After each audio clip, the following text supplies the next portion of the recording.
Hey friends and fellow gamers, DM Scotty here. Today I want to talk about an interesting little system I discovered. It's called PACS, and that stands for Pocket Adventure Card System.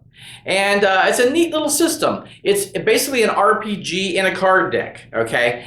And it's not a robust system. I mean, it's not going to replace D&D or any your other systems with more advanced character creation and that kind of thing. But it is great for one-offs. And it's great for younger players. So I thought I would show you kind of the basics of this system.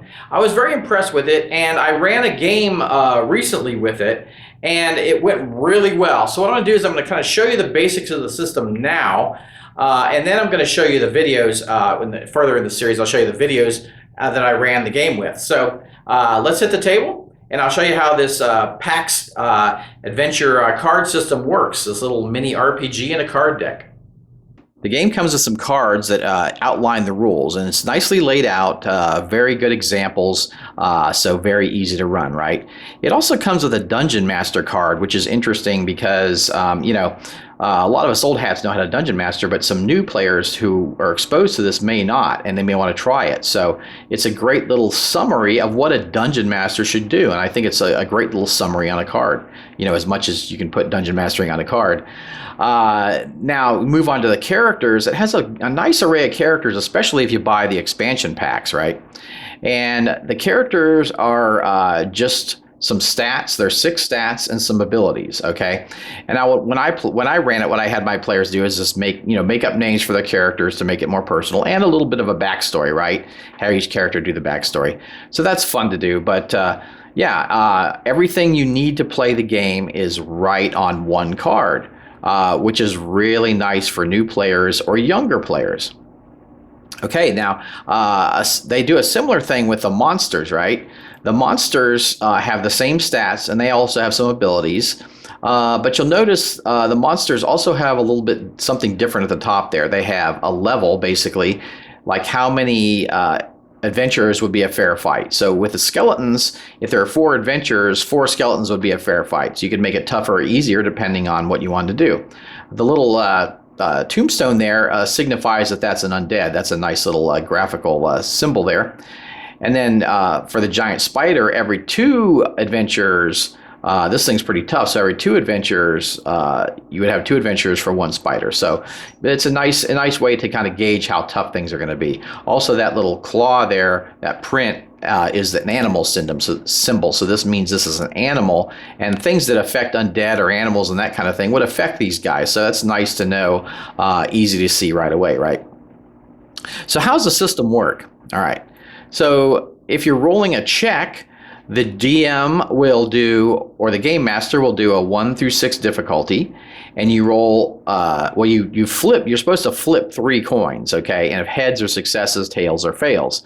Well, coins are really annoying in a game. I mean, they're flying everywhere, and I understand why they did it was because this thing is supposed to be portable, right?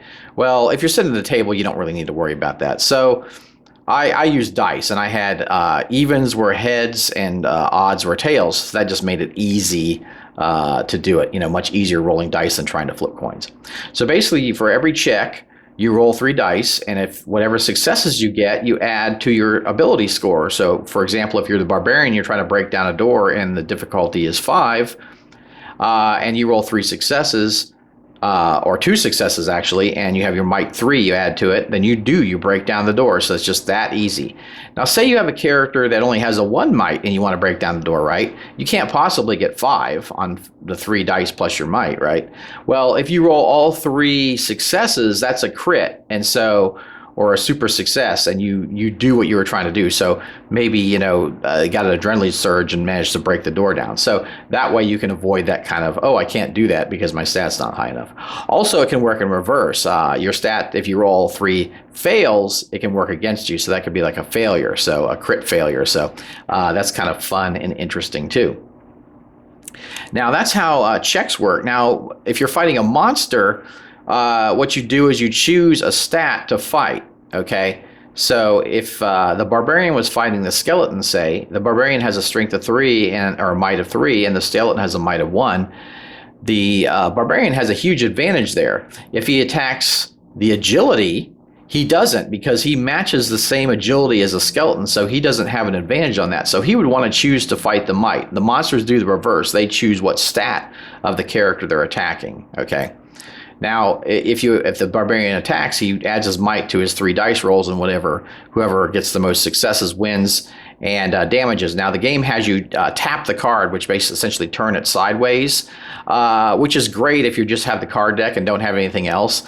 But I use little blood tokens when they were injured, because if you have the card sideways, you can't really read your abilities, right? It's harder to read the card unless you have everything memorized. So I just gave them a blood token instead of tapping the card.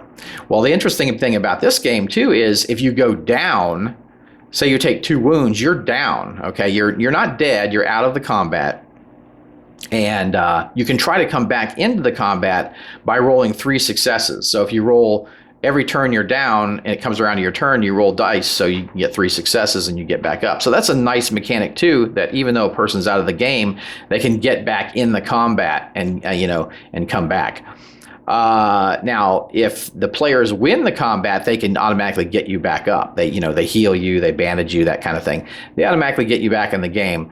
But I really like this because it's unlikely that people will die early in the game. You might have that big boss fight, but it's unlikely that people will die throughout. And you'd just be like, well, they have to sit there for the rest of the game or whatever, that kind of thing. So I kind of like that, ability, and you don't have to worry about tracking all these hit points. The monsters are the same way. You can just put, what I did is I just put a blood bead next to the monsters, and that was just all I needed to track it. So that's how the health system works. All right. So there you go. That's really the system in a nutshell. A few other things. They also have loot, which is really nice. So you can pass out loot during the game. The loot's on cards. It tells what it does. That's a great fun thing to do. Also, the game has encounters. So if you want to just run it right out of your pocket and not even have an adventure or anything, you can just use these encounter cards and see how the players do. So that's kind of fun and easy too. Now, if you did want to pick this up, you could get it on Drive-Thru RPG. They do have a print option, which is nice. You can just print the deck and, not get the PDF and have to cut out all the cards and print them yourself. So I just got the decks pre-printed and everything, and very reasonable price, nice value. And there you go. That's the PACS Adventure Card System. Make sure you check out my other vids with the playthrough.